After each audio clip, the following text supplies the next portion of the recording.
What's going on YouTube? My name is Zach with Android Digest, and today I'm going to be doing a comparison between the Google Pixel 7 and the Google Pixel 6a. And a lot of you out there, I know you're bargain hunters. You're trying to find a good deal, and you might be wondering which phone is a better deal and which one should I buy if I'm looking for a bargain. Well, I'm going to tell you in this comparison. So with all that being said, let's get right into it.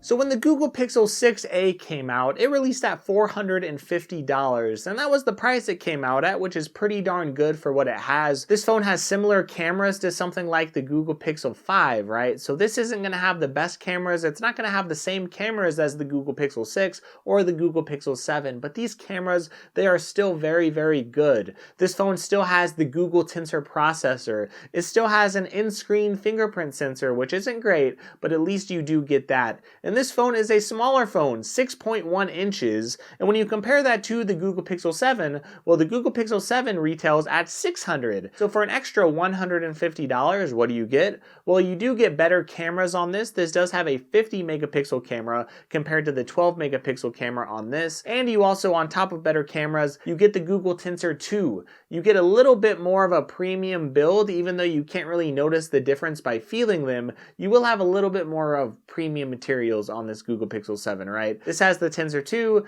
this has the Tensor 1, and you're going to see some minor differences with battery life. Oh, and this does have a 90 hertz screen. The screen will be a little bit better and a little bit brighter on this phone. So when you compare these two, you might be wondering, what phone is a better deal? Well, I'm someone who doesn't just tell you the basics. I want to get really nitty and gritty and really get into the details of that, because if we look at prices and we look at sales, that's really where you're going to find the differences. So the Google Pixel 6a, this phone has gone on sale right around the holidays, right around Halloween and Black Friday's coming up. This phone has gone on sale for around $299. That's as low as I've seen it, and even if you see this phone for $350, that is a tremendous deal, and it really changes the equation between these two phones. A lot of you out there, if you were looking for a bargain, you would say, surely I'll pay $150 to get better cameras. I'll pay $150 to get the better refresh rate,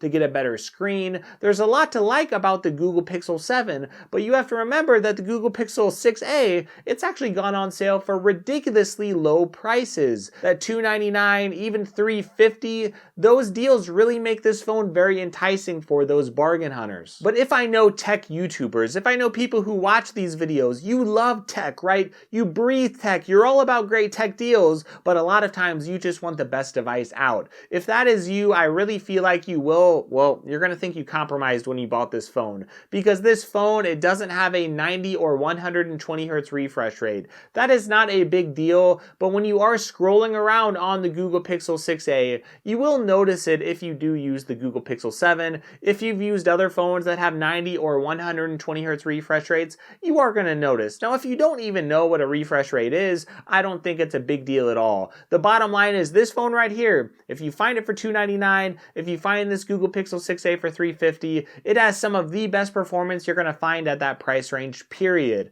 It has the best cameras you're going to find at that price range, period. And if you compare pictures, by the way, with these two cameras, I know the cameras are improved on the Google Pixel 7. You will get better video quality, and everything with the pictures will look slightly better. But honestly, in day-to-day, I don't think your average person will even notice the difference in photos. If you post them on social media, sure, if you scroll in and really look very, very close and zoom in, you might notice some minor detail differences. But if you actually look day to day with portraits or all these other things, Google was so good with their AI back in the day. They did such a good job with the camera sensor from this phone. I don't think your average person will really notice the difference with pictures. I would say that I think the Google Pixel 6a, it's really for those people who want the best bargain. If you're looking to save money, if you want to get a phone for like your daughter, or if you want to get a phone for someone in your family, but you don't want to spend a lot of money, if you want to get a phone for yourself and you don't want to spend a lot of money, right? If you don't care enough about phones and you just want a simple experience, this phone, it doesn't have a lot of bloatware.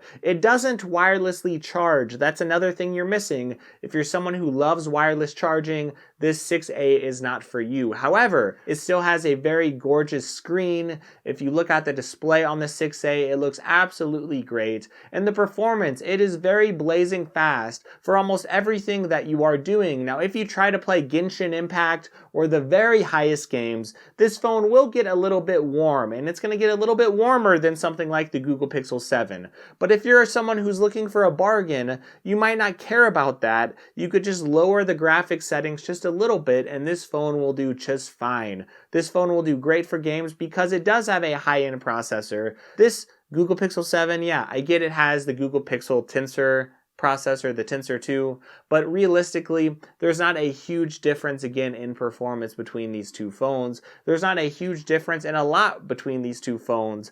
This phone will get you wireless charging. The battery life, in my opinion, will be about the same. Maybe the Google Pixel 6a will edge you out a little bit of extra battery life. It does have a slightly larger battery, but with the refresh rate being a little bit lower, I think it's going to have similar battery life when you look at it, but maybe slightly better with that lower refresh rate on the Google Pixel 6a. So realistically, if I compare both of these phones, I think if you are someone who wants the best of the best, but you really can't afford it, if you're someone who loves the Google Pixel 7 Pro and you want that $900 phone, you want a higher refresh rate, you care about OLED, and you want a very bright screen, you want all those things, but you don't want to pay like $1,000, this Google Pixel 7 will be a great option. And the trade-in deals have been tremendous for this phone, and Google has even been extending those trade-in deals for a while, so you could still get great trade-in deals on your old phones. So the Google Pixel 7 is for those people who want the best of the best or close to the best, but they just don't want to pay for it. But if you're someone who just wants something simple, that works well, that's very, very fast, and still has great cameras, but you want to save money, that's where the Google Pixel 6a will come in. And if you look at software updates, I will say the Google Pixel 6a, it did release with Android 12, so because it didn't release with Android 13, it's going to be one update behind compared to the Google Pixel 7, right? So there are minor differences, and in my opinion, there are enough minor differences to really make up the price, right? The Google Pixel 7 is still a great value. If you find this for $299 or $350, I still think this phone at $599 is still just as good of a value because you will get better performance. You're going to get a better refresh rate. You're going to get wireless charging. You're going to get reverse wireless charging. You're going to get a lot of little features, even certain AI features that this phone has. They may trickle down to this phone, but this phone will have more features. It will have more software updates. So overall, the Google Pixel 7, of course, it is a better phone. But when we look at realistic stuff for your average everyday consumer, this phone is probably 10% faster, like as far as what someone would notice. They wouldn't notice a big difference. As far as the cameras are probably about 5-10% better, right? Your average person won't notice that difference. So even though this phone has even better cameras and better performance, right? Your average person just won't notice a lot of that stuff. And they might not even notice the refresh rate being higher. So if you're someone out there and you're saying, will this phone be enough? I think it will be enough for most people, as long as you're not like a really big tech snob, right? If you're a tech snob, you might complain about some things, but if you're someone who could live with some compromise, I don't think you're going to get a lot, honestly, on this phone. This phone is going to give you amazing results.